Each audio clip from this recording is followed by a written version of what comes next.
Hello, you're listening to Lists and Other Things That No One Asked For with Jesse Barbin, your weekly mini podcast about books, movies, TV, growing up, etc.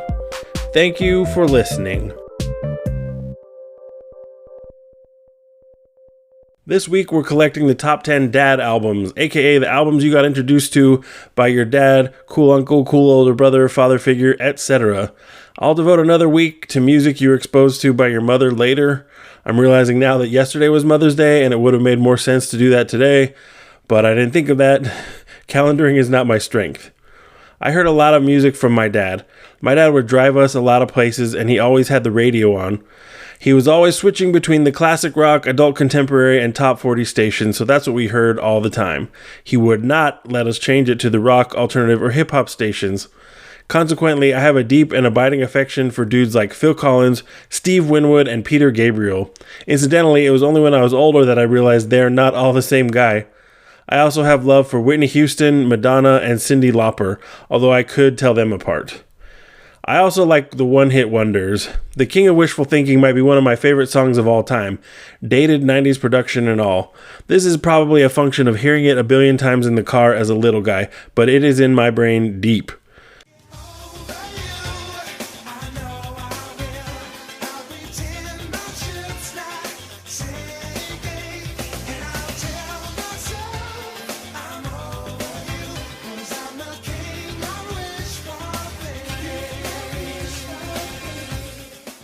Before this list, I limited it to songs and albums we had a hard copy of around the house.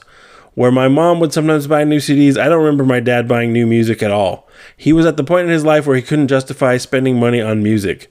He was super cheap, so I knew if we owned a piece of music, at one point in time, it must have made quite an impression on him, enough to pry open his ironclad wallet and buy a copy. So the first one I thought of was The Cars, Greatest Hits on CD.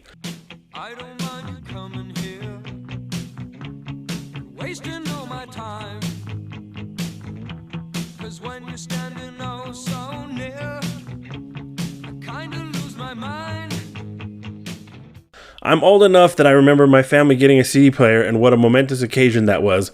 This is one of the handful of CDs we owned at the time. Every song on this album is great. Of course, it doesn't hurt that it's a greatest hits album, but even as I branched out to other Cars albums, I could tell that they could write hooks. I really liked that the bass player sang, and just what I needed was one of the first songs I learned on bass.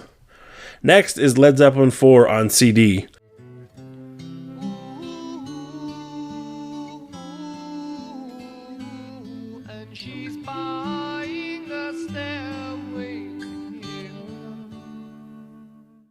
My dad got me this CD early on when I was starting to get into music. I've mentioned that my parents were super worried about me getting my hands on music with quote-unquote bad lyrics, so he thought he'd get me this one since he kind of already knew what it was about. Later, I got into Led Zeppelin for a brief time and started asking him what he thought about the other Led Zeppelin albums, like, what do you think about Led Zeppelin 3, Dad? I think it might be better than Led Zeppelin 4. And he would say, irritably, I don't have time to think about stuff like that because I have a job and bills. My dad was a song guy anyway, not a music nerd. Next is Deep Purple Machine Head.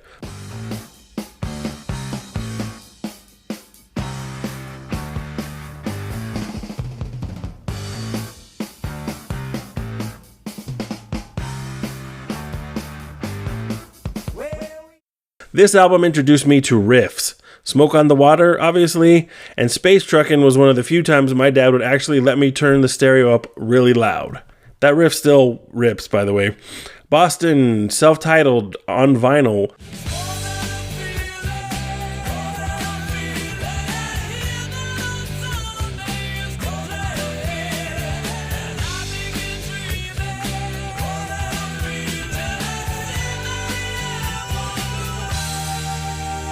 My dad had this on vinyl and it ripped so hard. He would often talk about how Boston was supposed to be the loudest band in the world or something like that.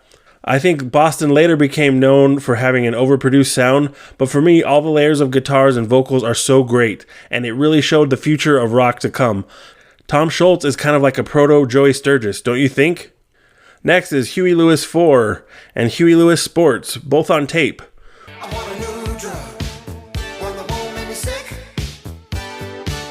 When the wall made me crash my car and make me feel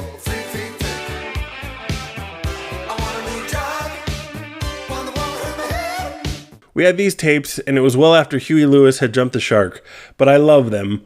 I put them in the same category as the Cars because they were hit machines. I've heard Huey Lewis say that they wrote every song on these albums and pointed it at radio, meaning they were all written to be singles, and I can listen to these albums front to back. The best part is it prompted an awkward conversation about drugs with my dad. He was like, okay, so when he says he wants a new drug, he's not talking about drugs, right? He's talking about medication, like prescribed by a doctor. Drugs are bad. You get that, right? Next is Neil Young, Harvest on vinyl.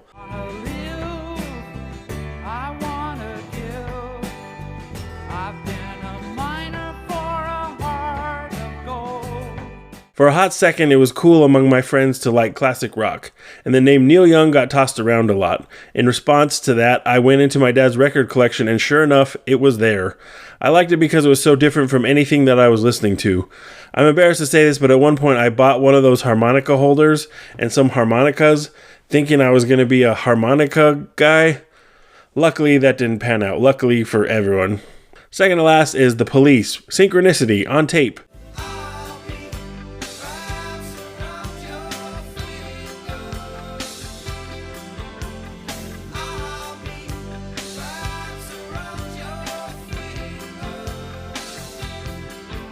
I stole this one from my dad so much that he finally just gave up and let me have it. This album was so cool and had so many textures, and I couldn't stop listening. Andy Summers and Stuart Copeland are geniuses at their respective instrument, and I suppose Sting is okay too. Obviously, this is their final and most complex album, so I started here, but I worked backwards, falling in love with all the earlier Police albums, which in some cases were even better than this one. And the last album that I thought of was Simon & Garfunkel, Sounds of Silence on vinyl. Hello, darkness, my old friend. I've come to talk with you again, because a vision softly creeping. I've never heard my dad be effusive about anything, but he was effusive about Paul Simon lyrics. Side note, I think I've only seen that word written. I don't know if that's actually how you pronounce effusive. But anyway, he said he liked them so much he analyzed them for an English class. He thought The Sound of Silence was very sad and beautiful. I think life gradually beats enthusiasm out of people, and I never heard my dad get excited about anything really, so it was really fascinating to see him get excited about something for once. Anyway, that's what I came up with, and it makes me wonder what of my music taste will rub off on my children. I guess time will tell. For next week, if you're playing along at home, let's list the books we wish we could read again for the first time. Thank you for listening to Lists and Other Things That No One Asked For.